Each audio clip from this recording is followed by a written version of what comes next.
Omovo Osu, 50 painful years of agonizing battles of a mother and her firstborn, a personal memoir. This is a true life story of Kowo Otoje, a Nigerian businessman living in Nigeria. It all started on Sunday, 21st April 1968. A young man in his 30s was anxiously waiting outside the door of the small room which the community midwife used as her labor ward. He had brought his wife down to the place the previous evening as she was in severe labor pains, and from all indication she was due for delivery.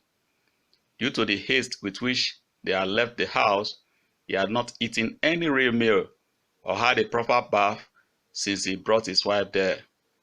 Though he had returned home in the night and came back first thing that morning, he didn't think of getting anything to eat. The one thought at the back of his mind was to get his wife and the baby home in one piece as quickly as possible. After having waited for hours again that Sunday morning, with seemingly no end in sight, now he was fit to walk up a wall, in the words of the thriller maestro James Harley Chase. But just when he was beginning to wonder how long more he would have to wait and how it all would end, the midwife came out and announced, "It's a boy." The young man jumped up and danced about with pure, undisguised joy, while the midwife looked on with amusement on her face, but he couldn't be bothered. She would not understand. At last he had become a father to a bouncing baby boy. Suddenly, tears of joy welled up in his eyes as he reminisced the events of the previous 2 years before this day. He had come across his wife Dawn at a religious meeting and was instantly attracted to her.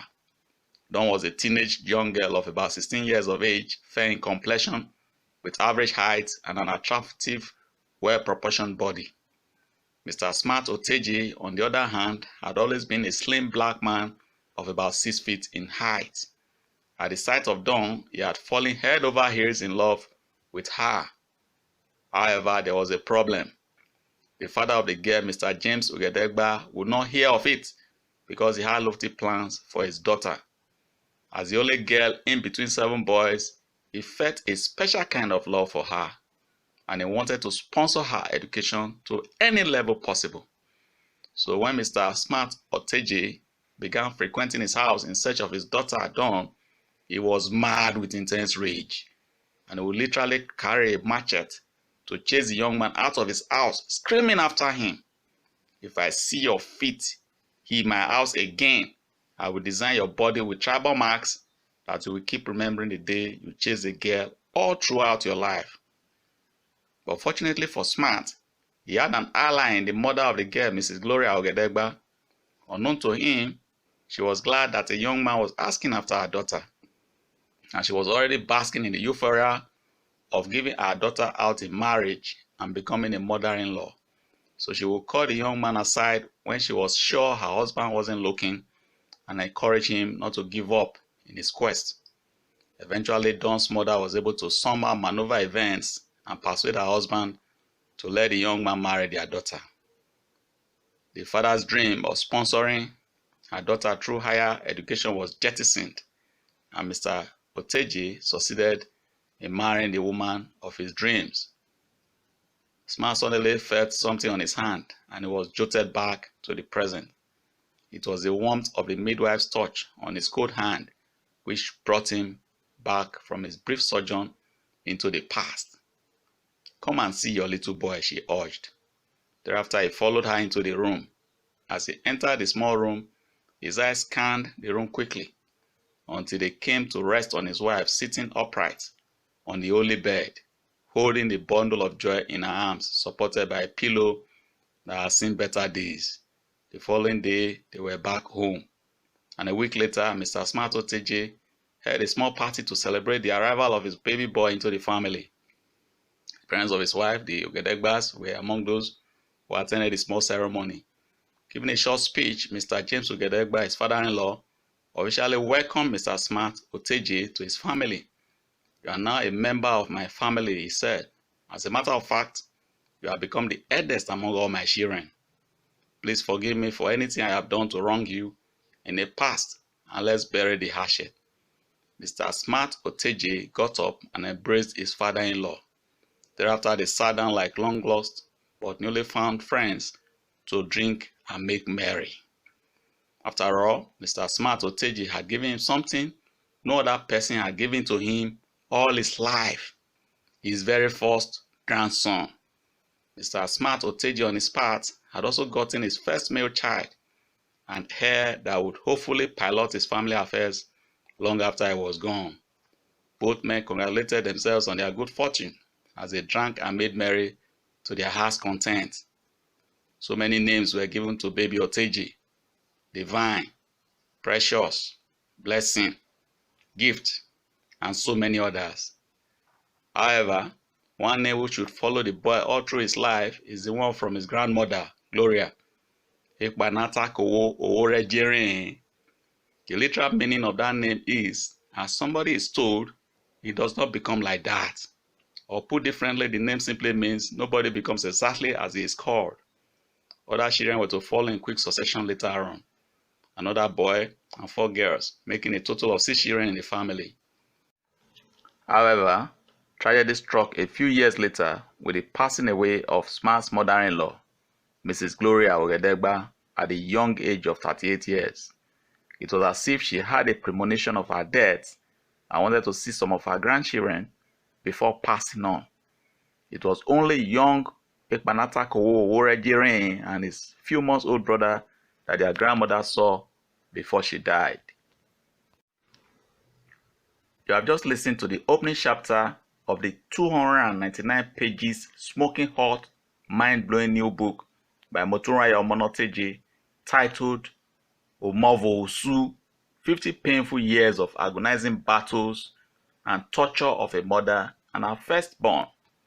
Omovo Osu, 50 Painful Years of Agonizing Battles and Torture of a Mother and Her Firstborn by Motunrayo Omonoteje is a narration of the spiritual battles of a mother and her firstborn son, Kowo Oteje, which was ultimately targeted at Mr. Smart Oteje. The book as a whole is divided into 7 sections and 26 chapters. The first section describes how Mr. Smart Oteje got married to his wife, Dawn, and within a year, they had their firstborn son, Kowo. The section also details how young Kowo fared in school and in his teenage years. In the second section, covering chapters 4 to 6, you will read 3 shocking, never-before-seen incidents which happened to Mrs. Dawn Oteje and the people who were responsible for them. Moving on to section 3, chapters 7 to 9, you will also see the 7 distinguishing features of a cantankerous, quarrelsome, and contentious woman and how to handle them, as well as one woman who fits that description perfectly. You will also discover the 3-dimensional ways Kowo Oteje was deformed and a cripple, despite not having any deformities whatsoever, in section 4, chapters 10 to 15, with the title Painful Battles of a Firstborn. This is a must-read for all firstborn sons in Africa, especially in Nigeria. In chapter 16, section 5 of this book, you will get an insight into office politics and why it is crucially important to stay clear of them if you wish to mind your own business. Identifying a problem is the beginning of finding a solution to it. Hence, you will discover the cause, effect, and motive of Kowo's problems in chapter 17. You will also read 5 abnormal things which happened to Kowo after visiting a prophet's church for deliverance in chapter 18 to 20. Not happy with the outcome of his visit to a prophet's church, as well as the residence of a prophetess, where he went for deliverance, Kowo decides to relocate from his home station to a strange man's land. You will see the events which occurred before his relocation in chapter 21. Furthermore, Chapter 22 reveals some shocking events which occurred in the strange man's land, where Cole relocated within a space of just 1 year. Fed up with how his life was turning out in his golden years, Cole decides to adopt a personally branded, radical, custom-made homegrown solution to his problems in chapters 23 and 24 of section 7. Finally, the book concludes on a positive note with chapter 25 and 26. Find out 6 powerful lessons you can apply in your health and finances in these 2 chapters. Omovo Osu, 50 painful years of agonizing battles and torture of a mother and her firstborn by Moturayo Omonoteji will make you laugh. Omovo Osu, 50 painful years of agonizing battles and torture of a mother and her firstborn by Moturayo Omonoteji will make you cry, and it will also make you feel every other thing in between.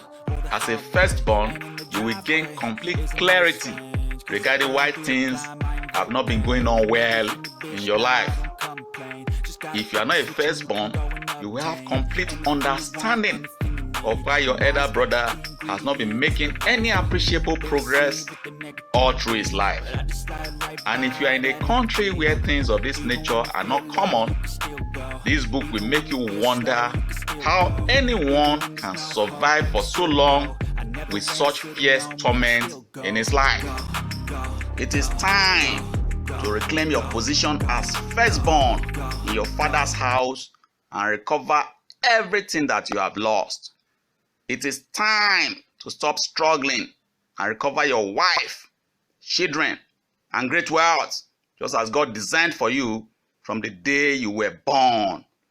Omovo Osu, 50 painful years of agonizing battles and torture of a mother and her firstborn by Moturayo Omonoteji is just that solution you need to overcome all your spiritual problems as firstborn.